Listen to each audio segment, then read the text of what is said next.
Hey, Cody on Lightspeed Social Agency here.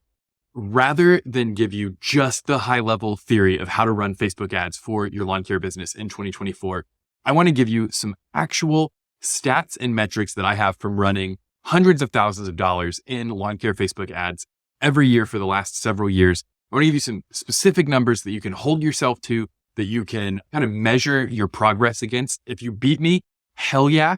If you don't, then you know that hey, this is possible. I need to be driving toward this goal. So let's dive into some of that theory, and I'm going to give you these specific metrics as we keep going. If you have not watched the previous videos that I have done around the basics of Facebook ads, I'm going to give you some top level things here, and then I'm going to refer you out to a playlist that we have of all of that Facebook ad content in one place. So I'm not going to teach you every single thing you could possibly know about Facebook ads here, but I'm going to give you some high level stuff that's going to get you started. And if you need specific help on anything, we should have a video that covers it. If not, leave a question down in the comments. I would love to answer it. Okay. Before we get started here, hey, if you believe in using digital ads to grow your business, give us a like down below for some engagement. If you don't believe in digital ads to grow your business, I'm not sure how you ended up here. I'm glad you're here. Give us a like there also for engagement. So that just helps more people in the industry see what we've got cooking on the channel. So appreciate you tuning in.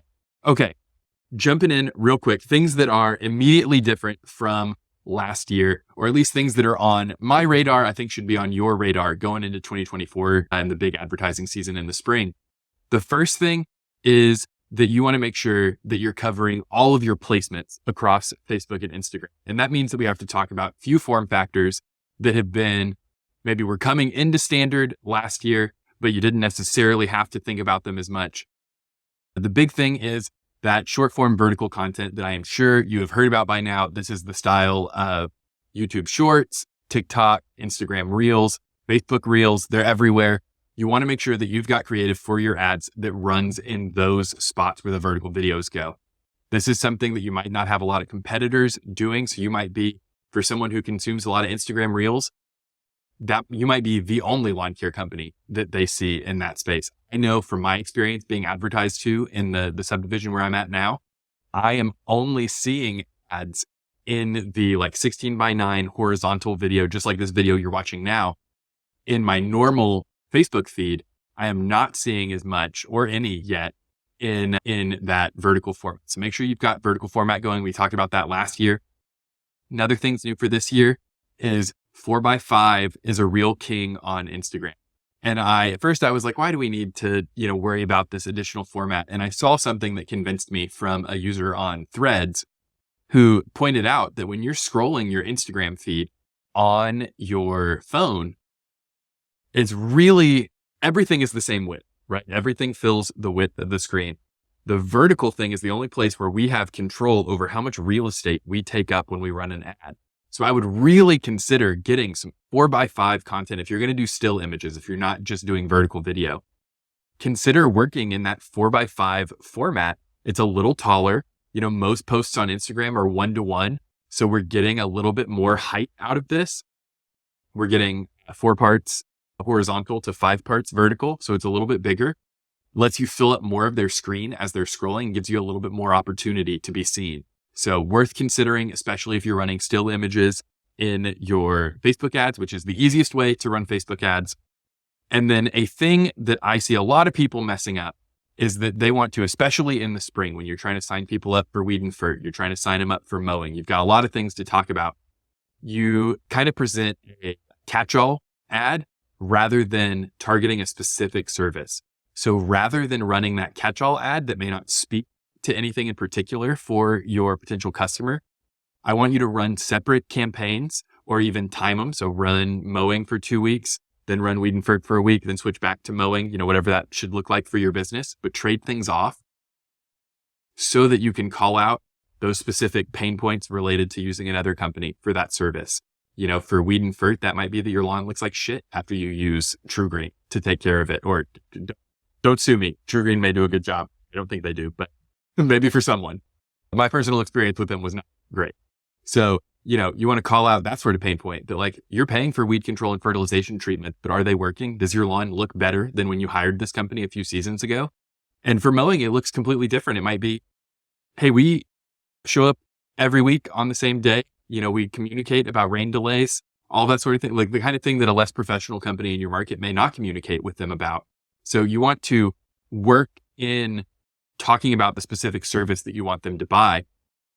And then when they hit the landing page for it, there can always be an option to buy a higher tier of service that includes the other things that they weren't thinking about yet. That's totally fine. Even having some upsell built into your model when they come in the door, that they get emailed about weed control and fertilization if they sign up for mowing. Like, think about that kind of thing, but keep your ads specific. Speak to specific pain points, specific benefits of the service that you want them to buy. When you go general, you don't speak to anyone, right? You get it so broad that you're not speaking to any specific problem that someone's having and the solution that you could provide. So make sure that you're speaking specifically to them about these services. And if that means running a couple of different campaigns, it's worth it. And if you're thinking, man, I don't have time to write ad copy, I don't have time to produce this creative, hey, I've got a solution for you. Quick plug for Lightspeed Plus. There will be a link down below. We are taking signups right now. That is our solution where we provide you the hardest parts of a lawn care company's marketing strategy. That is doing the graphic design of the ads themselves, writing the copy for the ads, speaking to those specific pain points and specific benefits of working with a quality company like yours.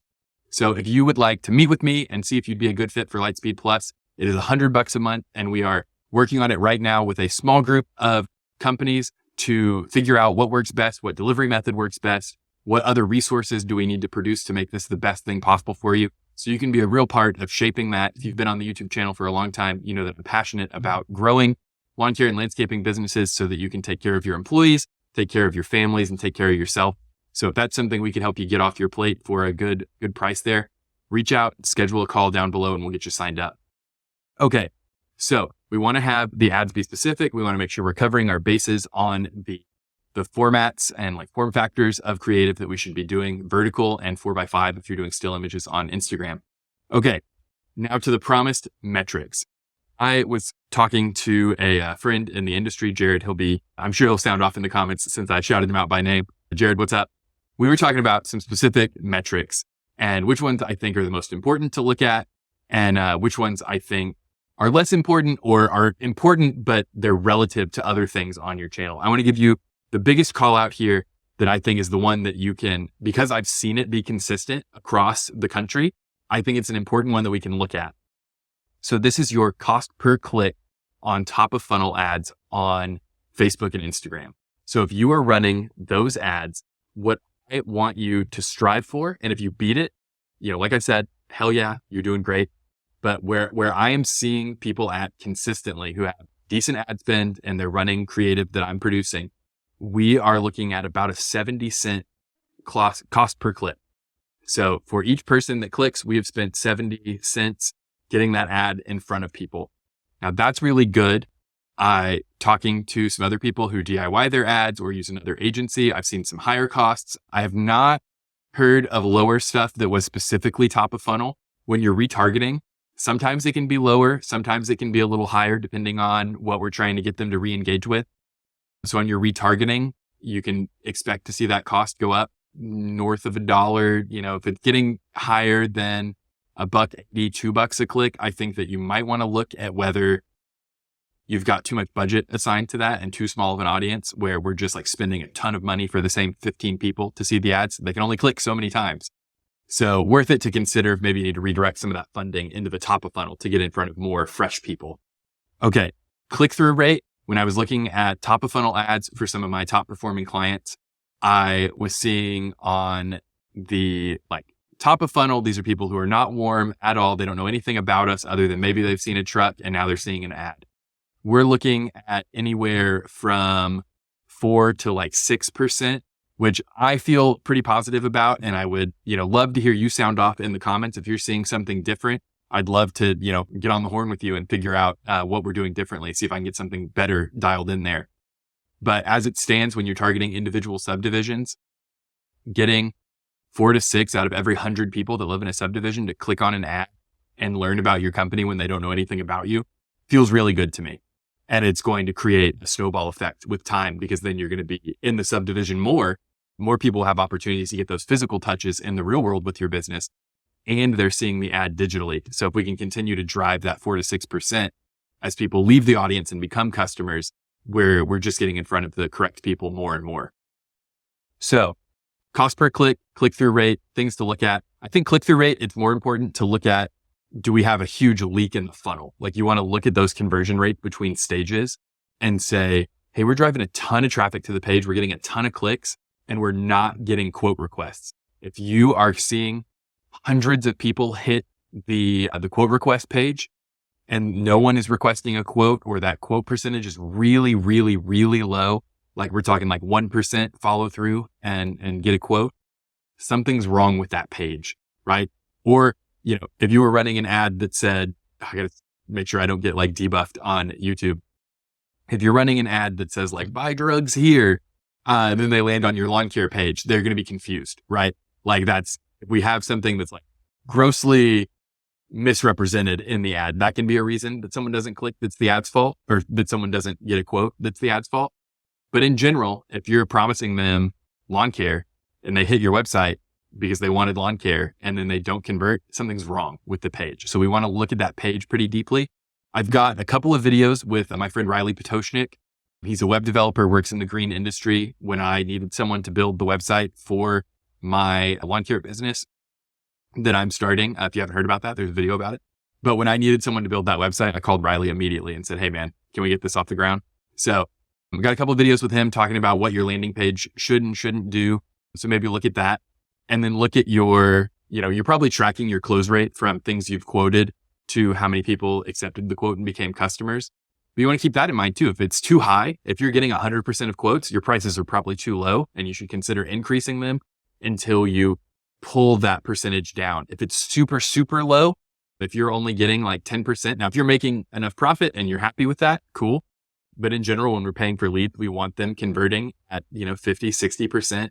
We want to be priced just high enough that we lose some people, but not so low that we get everyone. So look at that number as well. I know that's a little outside of the scope of Facebook ads, but I hope that's helpful to kind of think about. We're thinking about each stage of the funnel, not just Facebook, not just our close rate. Last thing here, I wanted to talk about retargeting, because this is the thing over all the years that I've been in the green industry, talking to people about their Facebook ads. The number one thing that I don't see people doing is retargeting their web traffic, retargeting people who engage with their Facebook ads. It's not enough to just do the hyperlocal stuff that I'm always preaching here, which is just using Facebook to drill in on just the subdivisions where you want to increase density or that can afford the projects that you want to sell. We want to make sure that we're getting back in front of people who have started to raise their hand but didn't fully commit. So anyone who hits the website, we want to be retargeting using your Facebook pixel. You can find instructions for how to get that installed on your website. Anywhere online, just Google Facebook pixel install. They've changed the name of that this year to dataset. But I think you can search for Facebook dataset, but that feels a little bit vaguer than the pixel. I think you'll still get where you want to go reading about the pixel and knowing Facebook's going to call it the dataset when you're in the back end now. So that is an update to that for 2024. So we want to make sure that we're retargeting that web traffic, anyone who engages with our page or the ad, and make sure that you geographically limit your retargeting audience to, if you live in a normal state, like just your state should be enough to make sure that you're not getting friends and family in another market who are just supporting the page. But then if you live in like Texas or something, limit it to your service area by doing like 30 miles out or whatever. But yeah, so hey, appreciate you guys tuning in. Make sure that you like this video if you learned something, and like it if you didn't learn something too. I love knowing that you guys are out there and watching, and leave any questions you've got from this down in the comments. That would really help me out. Make sure you're subscribed if you're not subscribed already. Hey, I will see you next week.